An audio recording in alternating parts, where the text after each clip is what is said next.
How many seconds does it take to make a first impression? How many seconds? At 2 seconds, at 3 seconds, bid now, do I see 4? 4 and bid now. At 4, do I see 5? 5 at the back, do I see 6 before we go? At 6 with a nod. And 7 seconds if you like. 7 at the back now. First, second, third, and final call. You're all done, silent, and finished. Sold. It was the 24th of September, 1966. AFL or VFL back then, grand final day. Barry Broom picks up the ball in the half-forward flank and he kicks a mongrel punt and it's going for a goal, point, one behind, but known as a point if you're not from Victoria. If you want to have an impact with your business, with your clients, you need to start with a big bang. So can I please have somebody come up on stage? You're nearest, so you get the winning. Welcome to the stage. Aim is to get the other person's thumb down. So that's both of our thumbs. So if you put yours down and I put mine down, we've both achieved the outcome. Sometimes it is the simplest of communication, 10 words only, that the majority of the room, except for some clever ones up the back. Did you get that outcome, by the way, those on table 12? Is that the outcome that you achieved? We'll just say yes. But it's the simplest of communication that we can get wrong. None of you understood my communication point. But that's why we are here today, to communicate more effectively. Sometimes we just need to ask more questions. Winston Churchill. We will fight them on the beaches and we'll never, never, never give in. He changed the course of the world and how we live today by using the power of voice communication over the wireless, but known as the radio for the younger ones in the room. This is a study completed by Duarte Inc. If you are using high amounts of statistical data, so I do a lot of work with IBM and EY, you don't think they have a mountain of stats. When you combine it with a story, the memory recall of those statistics and the information is not 2 times, not 3 times, but 22 times greater when you add a story. Business story becomes your strategic weapon in every single presentation.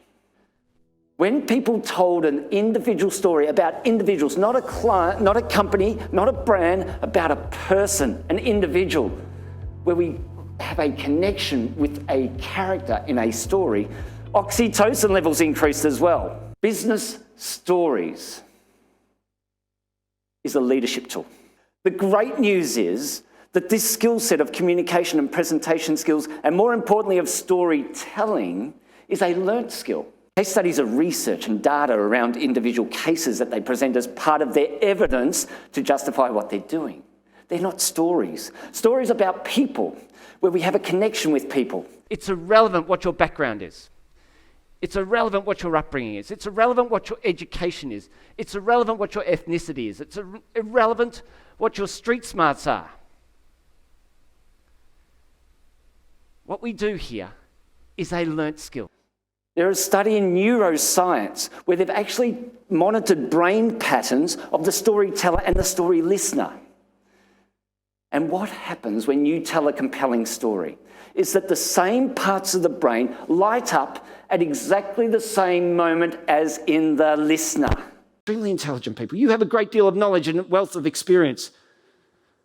But sometimes you have too much knowledge, and when you get to present and speak, one-on-one or one-to-many, to a client, sometimes we just go, blah.